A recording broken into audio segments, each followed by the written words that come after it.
Hi, I'm using the quick capture thing. I might try to use it a lot, but I'm just testing it out right now. I haven't made a video in a while because have been disgusted with the with what's going on politically, and I did make a couple of videos, but they came across seemed a little angry, and I'm not angry about anything, so I don't want to come across as angry because people are taking it that way. But two things I want to address is the first, um, Barack Obama's the pastor, Barack Obama's pastor. Um, what he said wasn't cool. It wasn't cool. It wasn't cool.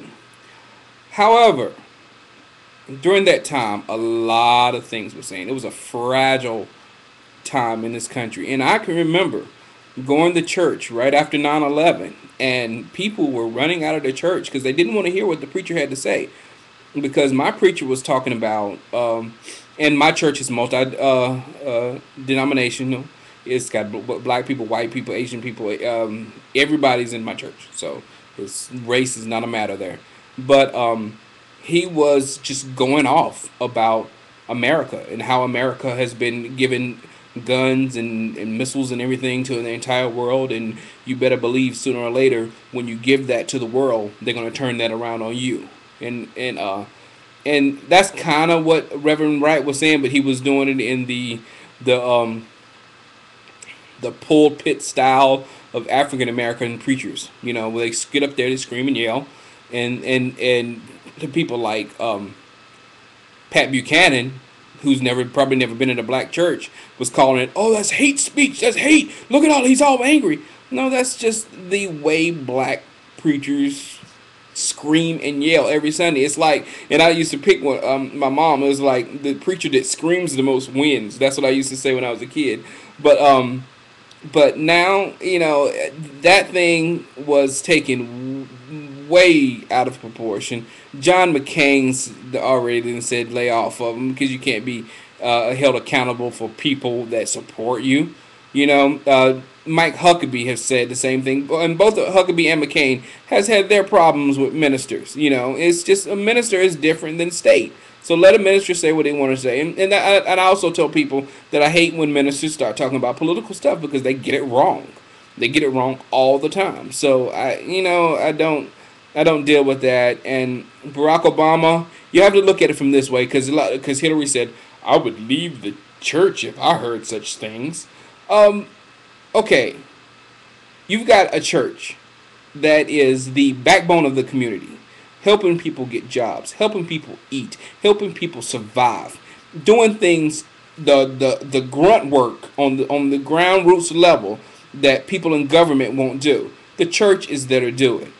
So why condemn a church for some words when they are doing so much to help America? Think about that. Is it better to hurt some? Because we're so sensitive with words now. You can't say nothing without, oh, I can't believe they said it. We're so sensitive. So should we take down an institution that's actually doing a lot of good for the country? A lot of good people are in that church and help that community. You want to take it all down because a guy says some words that you could just throw away if you don't like it. You don't have to agree with everything you hear. You don't. You don't. Okay, that's enough with that. That was a problem. I agree it was a problem with Barack, and I think he addressed it carefully. Now, the problem I have with is all these right wingers. I listen to right wing radio all the time, and I try to learn stuff from them because a lot of times I might not have the right answer. So I listen to the right wing radio to see what's going on, and I listen to MSNBC for my other news.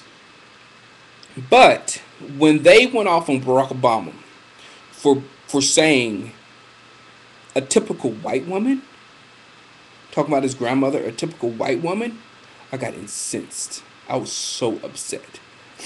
Because I think it was Sean Hannity or somebody, one of these, Bill O'Reilly, one guy on the radio station was like, "How would people take it if I went on TV and said that's a typical black man, that's a typical black woman?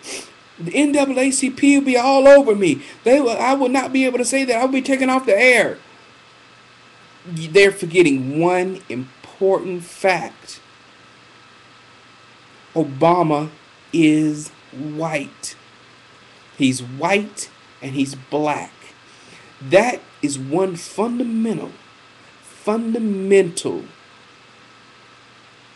problem with America concerning racism.